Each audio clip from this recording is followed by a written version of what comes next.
How many of you have seen this particular video? This young man who was saying before they come into any particular community, they pay the leaders in that environment handsomely before they gain access.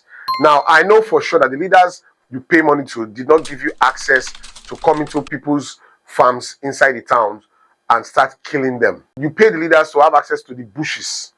But if you claim that you have the license to invade people's homes, farms, properties in the name of paying the leaders, then I think those communities should actually rise up with their leaders. Because most of the videos we've seen so far of protests are protests of victims that are affected as a result of these herdsmen invasion. We've not actually seen leaders of these communities who have stepped up and taken responsibilities to want to use their offices to get the government involved in these insecurity and life-threatening issues. A lot of lives have been lost as a result of this herdsmen invasion. This video, I feel, is a very crazy video, and this particular guy should be located and locked up, because that is not a justification for the things that are going around across the country. In Enugu, we have some in Benue, in Edo State, everywhere. People are crying that they cannot no longer visit their farms. People are being forcefully sexually abused in their properties. Lives are taken daily. Things are burnt. We've seen videos of these cows entering people's cassava farms and corn farms, eating up someone's sweat, a massive farm. And somehow the government is just so comfortable about this. But nobody's saying anything about it. Everybody's thinking about oil, and how to take over states, and how to be godfathers, and how to make more money, how to win the next election, how to oppress the people out there. But the lives and security of these people that you're supposed to govern are at risk. And while we're trying to deal with that, just because of the incident that happened at Uromi the other day about some alleged kidnappers by the community, and that resulted in the mayhem, burning those guys alive and all. One clown. Just take a look at it. Good morning, my fellow Nigerians. So, I have seen a lot of people complaining that justice for Deborah, justice for Deborah. So, if you haven't forgotten the Southerners, Deborah was not killing just for no reason. Deborah was killed because she abused the holy prophet, our beloved Prophet Muhammad sallallahu alaihi wasallam. Have you ever seen any northerner abusing Jesus? No. There is no any northerner that have abused Jesus. No, it has never happened.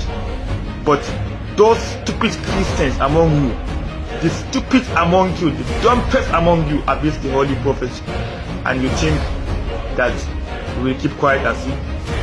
That is the law. Anybody that abuses our prophet, he or she will be killed. Because now, while we're dealing with the first one, this clown came up again to make an open threat in this same country that is supposed to be for all of us. Some people are so bold to make this kind of threats, and they are still walking free. Meanwhile, a young innocent copper can just come out and complain about the hardship of this country, and yet we have government agencies looking for her superiors threatening about the phone, pull down this thing. There are lots of issues arising from just complaining about the hardship of this country by an innocent copper.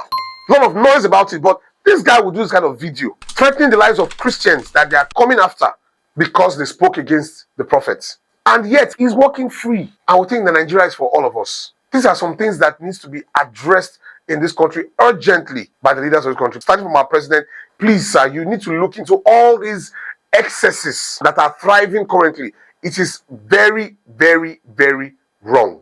Very, very wrong. We are all citizens of this country and have a right to life. So someone can't just come out on social media space, display his face openly. His handle is out there. So he won't be difficult to locate and make this kind of threats while we are here to deal with the herdsmen issue all over the country. And yet nothing is being done about them.